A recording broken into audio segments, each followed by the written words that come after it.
guys, it's your girl Stay Hall and welcome to another video, Living Life with your girl Stay Hall. And if you are new to the channel, welcome. Thank you so much for being here, and go ahead right now and just hit that subscriber button because we would love to have you as an official member of the LYFER Tribe.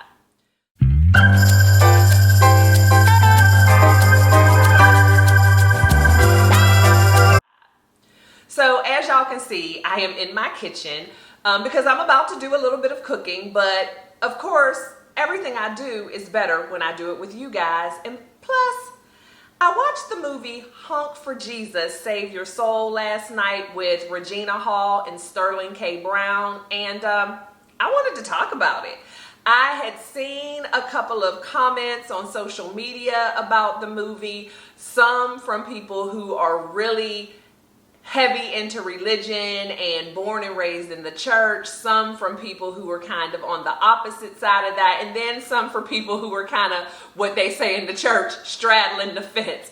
And I had to watch it for myself. So I did do so last night, and it was really good, really interesting, and I just want to talk about it. So I figured who better to talk about it with than my LYFER Tribe, and we might as well talk while I make some Lump Crab Avocado Toast. So let me get my ingredients together and we're gonna jump into this conversation. All right, y'all. So I pulled all my ingredients for my Lump Crab Meat Avocado Toast, and I'm gonna just kind of let you know what I have out here and what I'm gonna be doing. But this isn't gonna be a step-to-step cooking tutorial, so to speak. It's more of a like chit-chat, cook with me type of video, but I do want y'all to know what I'm using, and then if you can just kind of follow along if it's something you think you might want to try. I think it'll be pretty easy to pick up what I'm putting down. But I'm going to start with my fresh veggies that I'm going to chop up. So I have a tomato, I'm going to chop up some of that, a red pepper, a jalapeno pepper, and some white onion, which part of it just fell apart. And then of course I have some baby spinach, my avocado, which is teeny. Look how small this avocado is, y'all. I don't know what's happening with food, but my avocado, nice and ripe, ready for the picking. An egg that I'm going to be frying. And of course, the star of the show for me is my lump crab meat. So that's what I'm gonna be doing. And then of course, my toast is gonna be made on my Sola carb-friendly bread. This is only 70 calories and just 2 grams of net carbs, and this is their sweet and buttery flavor. So I love this bread because it tastes like regular bread. It's not one of those things that's like low in carbs and low in calories, and it tastes like it. This to me tastes like regular bread, so that's what we're going to use. And then I'll probably be adding some Old Bay, and of course I have my Kerrygold butter that I'll saute the crab meat in. And what else was I thinking about? The Old Bay and everything bagel seasoning. I'll probably sprinkle on that. So I'm just going to start dicing and slicing and chitting and chatting. So last night I watched the movie Honk for Jesus, He Saves. And like I said, I had already heard, you know, a few things about it or read a few things about it, but I wanted to see it for myself. And it was just funny. As I was looking at some of the comments from people, and some people I knew, and some people I didn't know, but people that I grew up with and went to church with. And it's just, you know, when you see different perspectives, it's just enlightening sometimes, I guess, for lack of a better word.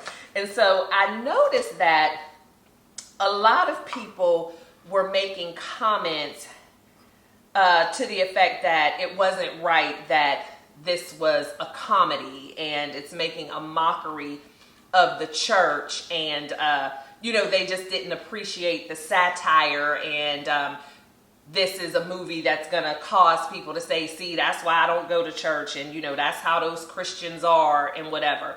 And so, you know, I was just kind of taking it all in, and then I saw other groups of people who were like, you know, my girl Lizzo, it's about damn time, you know, like, you know what? It may have been a comedy, but this stuff really happens, and you know, the stories need to be told. And so those were the different takes that I kind of saw. And so of course I wanted to watch it for myself, because being someone who was born and raised in a Baptist church, very traditional. Someone who ended up later in life marrying a preacher who ended up pastoring a church, and I ended up being the infamous first lady. And I do put that in air quotes, and I'll probably get into that more as we talk. I really wanted to see this movie. And then, of course, I heard that it was loosely based on the whole Eddie Long scandal, which that was crazy to me once I actually saw the movie, because loosely is not even it at all. It was based on the Eddie Long scandal. So, yeah, that was just like, yeah, this is a, true to life. I mean, they threw comedy in there, but I look at the comedy and the satire piece as almost a gotta laugh to keep from crying type of thing. I didn't look at the comedy as, oh, this is so disrespectful and how could you make fun? Because first of all, the victims in the movie were never, in my opinion, made fun of or made light of. It was a serious situation.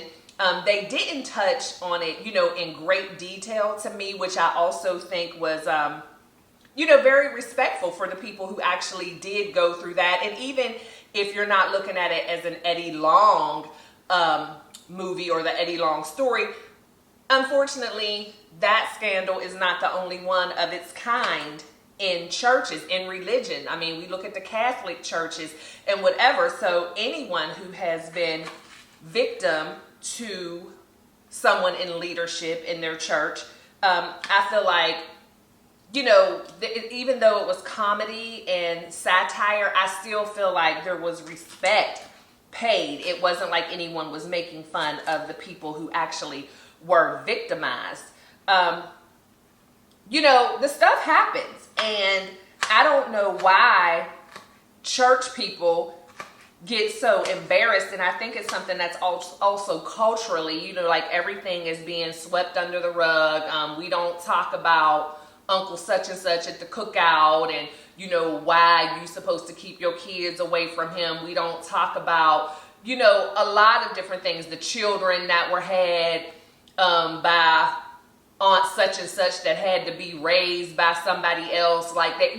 We keep a lot of secrets, and it's time out for that, because those secrets are literally killing us, and people are getting away with victimizing people, and simply because nobody wants to call them out for either trying to save the embarrassment piece of it, or in a lot of cases, just they don't want to lose the benefit that they're getting from that person, whatever it is. But to me, it's time out for all that. We need to talk about it. And sometimes the best way to kind of rip the Band-Aid off of a serious situation and bring it to light is to add a little piece of comedy. Like I said, sometimes you got to laugh to keep from crying. And it just makes it maybe a little bit of an easier pill to swallow when you can kind of make light of it just a little bit. But I don't think that the seriousness of the topic at hand was made light of at all. I think anybody who watched that movie, and especially anyone who grew up in the church or anyone who is familiar with some of the things that have happened, got the meaning of the movie in a serious way. I don't believe, just like with anybody else or whatever, that like all pastors are bad, all churches are bad. None of that. But I also don't believe for any moment that all churches are great and all pastors are, wonderful and doing exactly what it is that they say they've been called to do. There are some people who take certain positions of power and call themselves into leadership to victimize. You know what I mean? They figure it's an easy prey. I don't have to, go out and find people to prey on. They're going to come to me, and they're going to, have my, they're going to trust me. They're going to believe me. I mean, and so it happens. People are human. But on that same token, one thing that struck me in the movie yesterday is when the pastor was given, and I'm probably going to jump around. I know I'm going to jump around a lot, so it's not like I'm going to go through the movie literally like scene by scene from beginning to end. I'm just going to talk about things as they pop in my head. And sorry if you haven't seen it. I guess I should have said this in the beginning. I don't like to spoil things for people, so I haven't really given much away yet. But if you haven't seen the movie, you might want to watch it and then come back to the video, because I do want to talk about the whole movie. But anyway, the one thing that I kind of saw with this particular pastor was that narcissistic personality disorder type of mental illness, where he literally was not taking any type of accountability for his actions.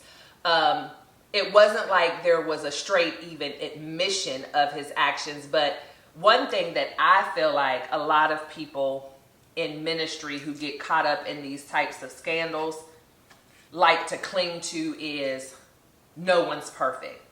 There's never been a perfect man to walk this earth besides Jesus Christ himself. We all make mistakes. We all fall short each and every day. Which, yeah, that's true. There isn't anyone who's perfect. But I also believe that when you are truly called to lead people, especially in a spiritual way, there are certain sins that just should be easy for you not to commit. And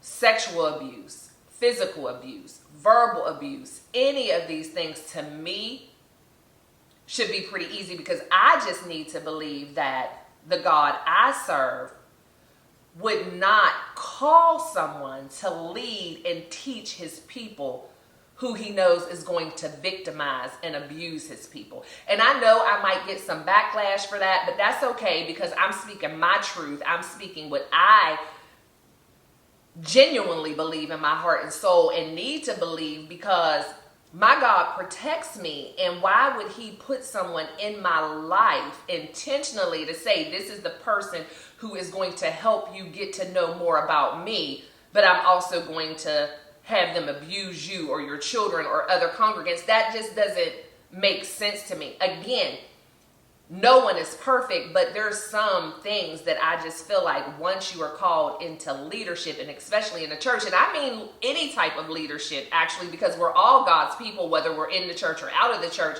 but he's not going to call someone who is going to victimize his people. That's how I feel. And I feel like when you are called to that type of position, that you are held to a higher standard.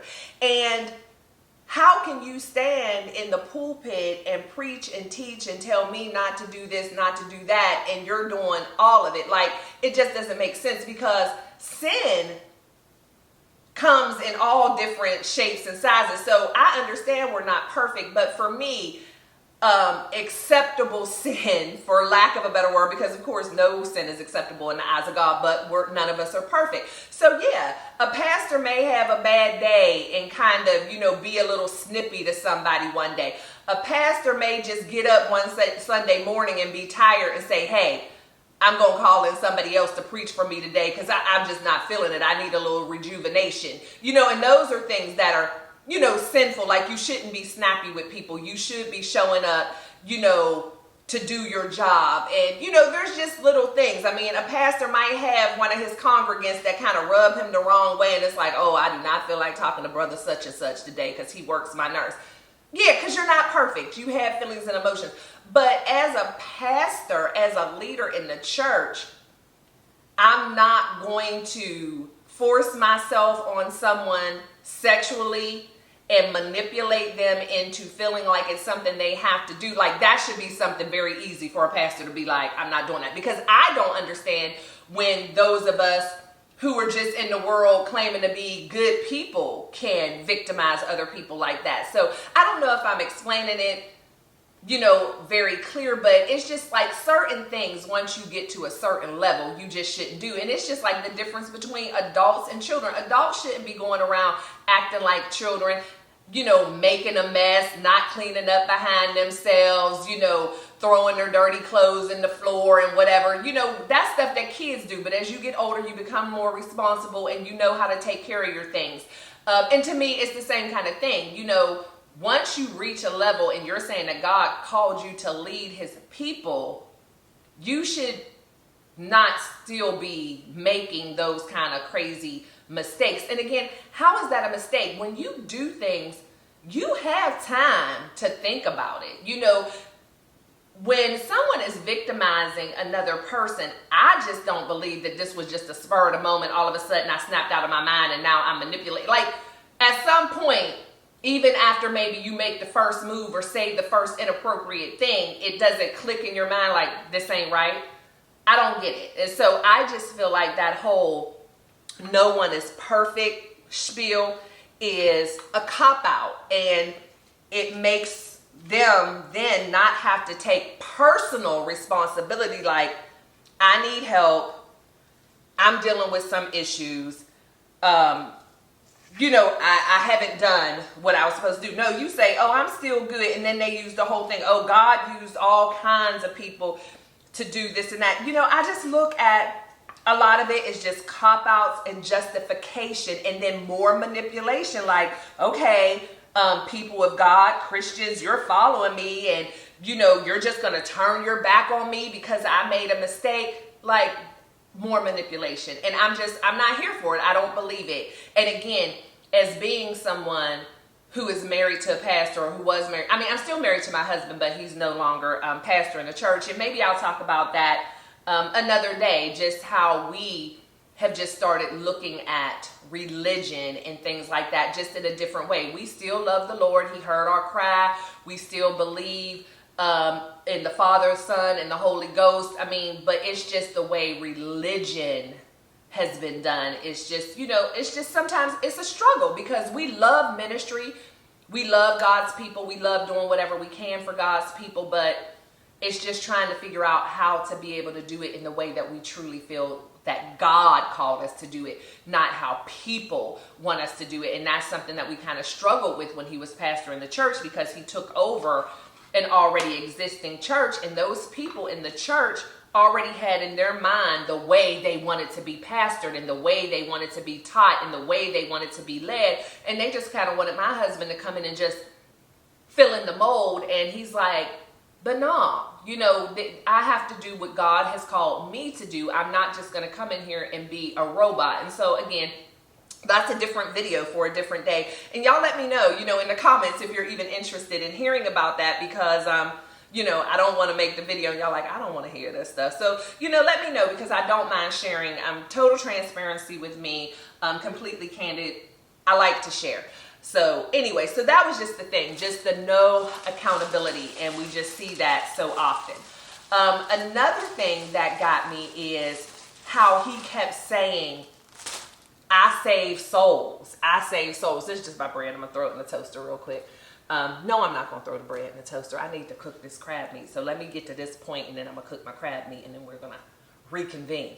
But he kept saying, I save souls. I save souls. No, you don't. Like, that's that God complex. And he was so serious. And then at the end, when he's like, they're here for me. They're here for me. Well, that shouldn't be the case. People should be coming to the church to get more education, to be able to build the relationship with Christ. And you are not saving people. You should just be teaching people and leading people to expose them to Christ. And Jesus does the saving, not you. And so those kind of things, you know, and of course it was a movie, but that happens. I've heard it out of people's mouths who I know personally. You know, it's about me. They're coming for me. It's like, ain't nobody come to see you, Otis. Because that shouldn't be the case. They should be coming for Christ. And I can understand, as the person who maybe does not have that relationship with God, their first attraction could very well be, oh, I heard this pastor talk, and the way he spoke really resonated with me and made me want to continue to come and learn more about God. He's opening my eyes. But the pastor's mind shouldn't be, it's about me. Not at all. And that I'm saving people.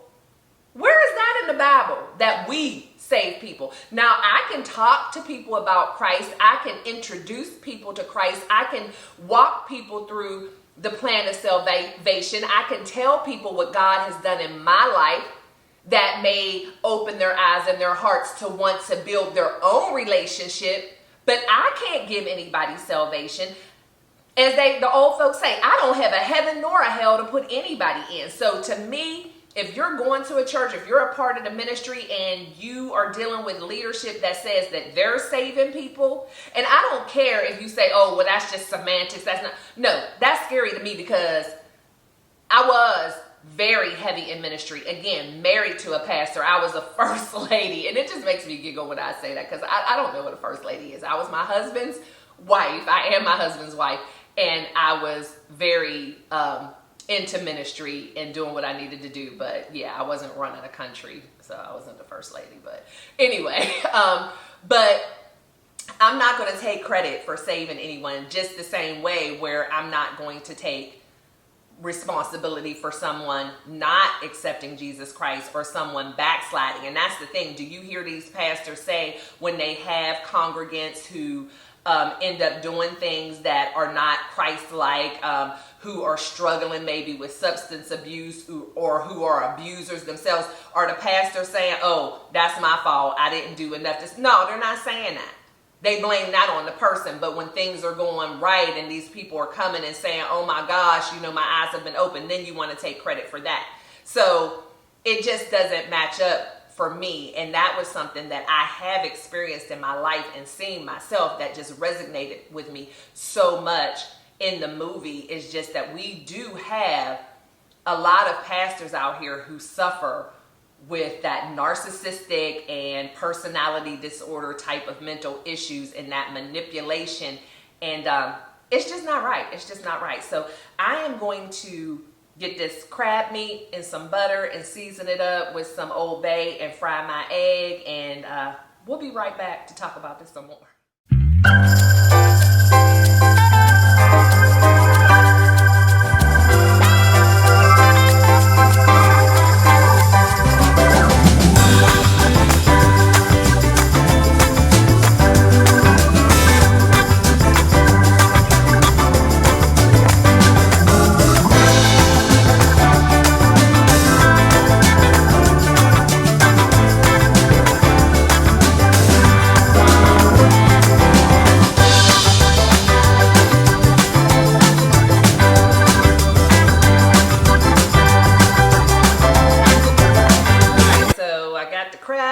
Sauteed and I did my fried egg. I think I'm gonna make 2 pieces of avocado toast, but I'm like, I think I'm just gonna cut the egg in half. I didn't need 2 eggs because I'm not trying to eat that heavy, and I probably won't even finish both slices of this. But let's move on with the movie. So now I kind of want to talk about the wife, the first lady. I was talking to my sister about the movie this morning. I'm just gonna put my toast down. The movie this morning, and she was saying, oh my goodness, I felt so sorry for the wife. And I'm like, really? Why? And she was like, it just had to be so humiliating. I mean, she just looked so sad, and you know, he just had her doing embarrassing things. And I'm like, well, and again, I'm not a victim shamer at all. I just don't really see her as being a victim. There were a couple of things that I really picked up on in the movie. First of all, when they had the scenes where they were in the closets looking at all their clothes, she was so hyped. Like, she was really into all that stuff, the designer clothes and all that. When she went into the hat store and, you know, was looking at all the hats and talking about how important that was. And, you know, this is spider spun lace or whatever she said, and jewels. And, you know, she was just really into that lifestyle and that money. And she made the comment to him when she was critiquing him on his comeback speech.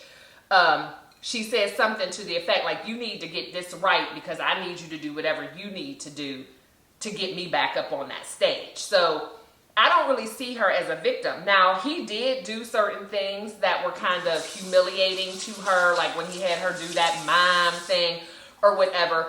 And I could tell, you know, in the movie the faces she was making, you know, it was like she was really embarrassed and she didn't want to do that. But it was kind of like a selling your soul to the devil type of thing, because she was doing it because she knew that she needed to do certain things to get back in that position that she wanted to be in. And I know when she was talking to her mom, now that was a little different, because I know, and this is again something I know firsthand, women who have had issues with their husbands and they go to their mothers, and their moms are like really old school or whatever you want to call it, and they're kind of like, don't leave that good man just because of that. A man's going to be a man, but you know, he's providing this home for you, he's doing this and that. And that did make me feel a little bad for her, but it just kind of tied in the, I guess, pattern or the cycle. Like, mom did it and that's what she's telling you. But it also seemed like the daughter struggled with it, because she did go to her mother considering leaving him, but at the same time she was really into that lifestyle, you know. And there were just certain things where it didn't seem like she was afraid of him at all, because she went hard for that hat and straight up told him, look dude, don't mention the hat no more. There's certain stuff that, and so if you're gonna go hard about the hat, which is kind of minor, it's just like, are you really scared, or is this just, you know, I just felt like they were using and abusing each other in a way, because she was scared to really call him out on his stuff the way you should really do as a wife or a good friend, and be like, dude, you need to get help. She's trying to help him fix it and patch it up, and kind of like, we just spent all this money and you still doing this stuff. Like, you need to be careful, or we're going to lose everything again. You know, so it just seemed like she was more of a co-conspirator that sometimes got her feelings hurt more so than just a straight up victim. Because people do get caught up in that. I mean, I know women, again, firsthand, who, my toast is done, who have the goal of marrying a preacher or a pastor. Just because of what they feel like that looks like for them, the status that that holds in our community. And I say our community, and when I say that, I'm not blaming black people for stuff or saying, oh yeah, black folks, whatever. That's just what I know. It may happen in other communities and other cultures. I'm just speaking for what I know and what I've seen happen in the black community. And it's funny, because when my husband was a pastor, I did have occasion to speak to certain women who made those little comments like, oh, it must be nice, you know, first lady, this and that. And it's kind of like, you don't even know. And she did talk about that, about how much rests on the wife of a pastor. And it's like, to me, it's not for the faint of heart. It's not this glamorous lifestyle. And especially if you are really doing it for the right reasons. It's just like any other thing. When you are in leadership and when other people are relying on you to bring them what they need, that's not easy. And when you have a spouse who has that on their shoulders, it's just the love and care and nurturing that you have to do for them, because a pastor who is really in it for the right reasons and loves the people in his congregation, it takes a lot out of them. It's like raising kids over and over and over again. You know what I mean? You're wanting the best for them. You're seeing them make mistakes and you want to try to intervene. You want to try to show them a better way. And sometimes it works and sometimes it doesn't. Like, that's heavy. And so when you are the wife and you have to be there for your husband as he's there for the people, it's not for the faint of heart. And when you are in ministry and you're in ministry for the right reasons, it's not at all about the glitz and glamour. So that's just funny to me. But I saw her struggle. Let me grab this stuff off the stove. I saw her struggle. I did. But I just didn't truly see her as a straight up finished product of the crab and egg. I just didn't see her as a straight up victim. I'm sorry. I didn't. I saw her as an opportunist. I feel like if she had a guarantee that she could leave him and hook up with some other man with money, power, respect, she would have done it. I just feel like that is the type of woman she was. But then there were things, I'm sorry y'all, that bothered her. But she didn't speak up because it's kind of like, well, if this is what I got to do to get back on that stage, I'm just going to do it. And so, you know, that was just my take on her. But yeah, it was a good movie. I feel like they both, Regina Hall and Sterling K, did a great job. This is just some mayo, y'all, on the bread. Did a great job.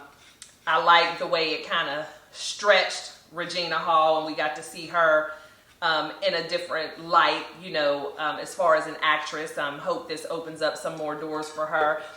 It was great to see my boy Sterling, because I am a This Is Us fan, so I've been missing him in his acting. Now, this is something that's not really about the movie, but y'all tell me, his eyes seem to be like bloodshot red the entire movie, and it was a little distracting and disturbing for me, because I didn't know if that was like something that was done intentionally to try to bring something to the character, or if that is him, because that was just, I'm like, is he sick? Is he, you know, I don't know. It was just weird. I don't know if anybody else noticed that.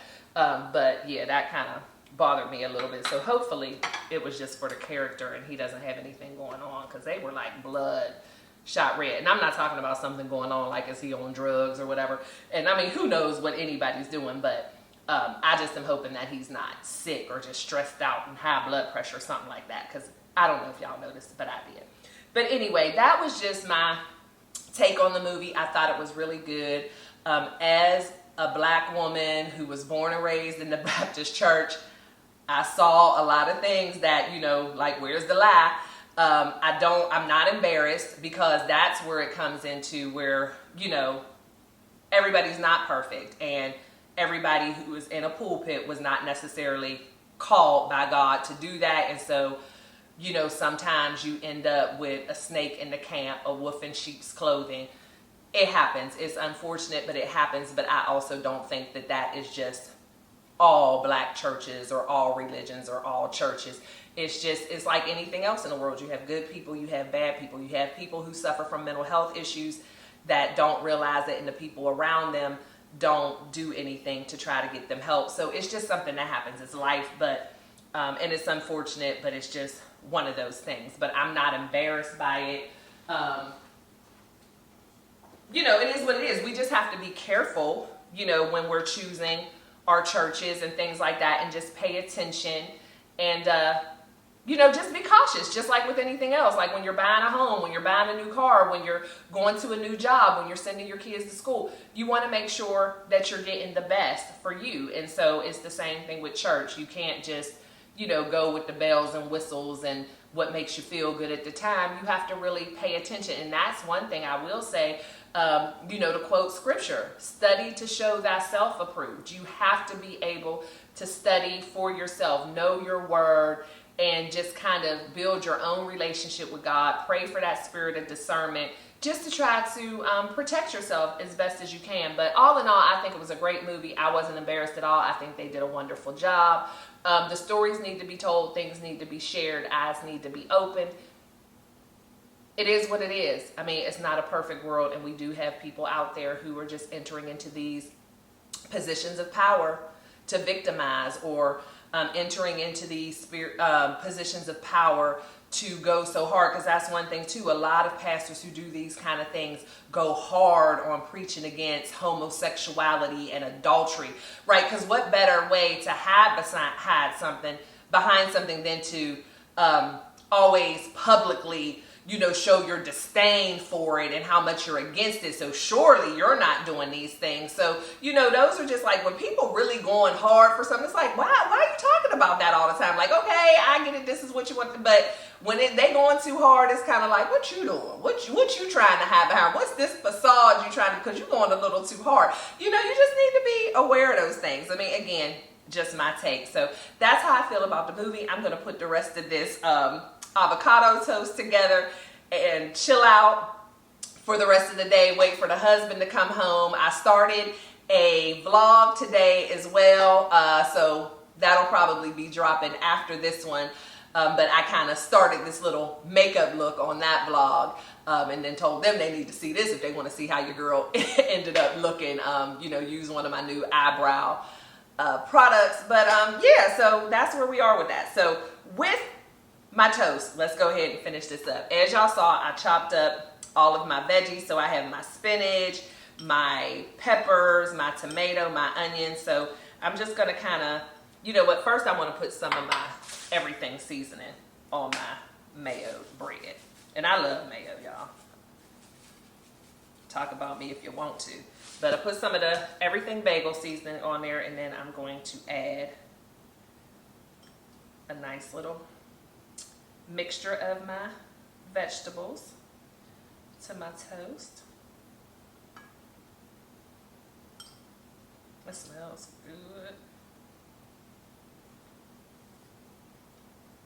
Get that on there, and then I'm going to put a half of each egg, or a half of the egg on each piece, and then we're going to top it off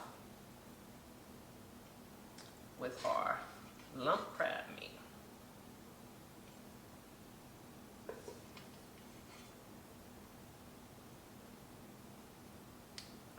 But what didn't I put on here?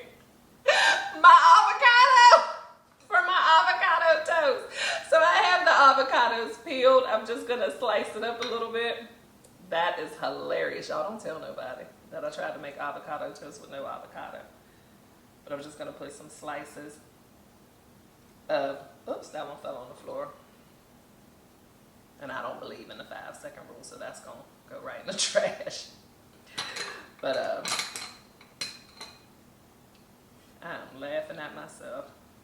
And that's what I'm saying. You gotta be able to laugh at things. I mean, not like me forgetting my avocado was anywhere near as serious as the subject matter of the movie, but like I said, sometimes comedy is healing. And it's just like, you know what, that's true, but they made it funny and it was a little bit more comfortable to see.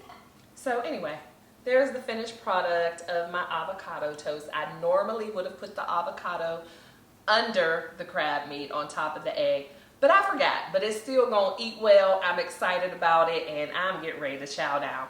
Thank y'all so much for spending this time with me and just listening to my take on Honk for Jesus, He Saves. If you haven't already seen the movie, I hope I didn't spoil it for you, but it is definitely a must see. And I may watch it again because there were a couple of things that I kind of was like, what happened there? You know, the scene, there's a scene with the donuts in front of the car. I mean, the donuts in front of the church, and the pastor's like, yeah, they here for me. And again, that narcissistic mind was like, instead of him being nervous, like, why the heck are they in front of the church doing donuts and not getting out? He's just like, oh, it's about me. Everything's about me. He is not even self-aware enough to be scared. So I was ending this vlog and started talking again. So we might have to talk about this some more. So y'all let me know in the comments if you want to take a deeper dive into this, if y'all want to hear more about my journey as a first lady. I love to chat about it if y'all want to talk about it. So let me know in the comments down below. But as I was starting to say, guys, I love you all to bits and pieces. Thanks so much for taking the time to spend with me and being a part of the LYFER Tribe. And if you have not already joined the LYFER Tribe, let me tell you, you can afford it because it's free $99. All you have to do is go ahead and hit that subscribe button and then hit that notification bell so that you never miss a single video. Guys, y'all know the drill.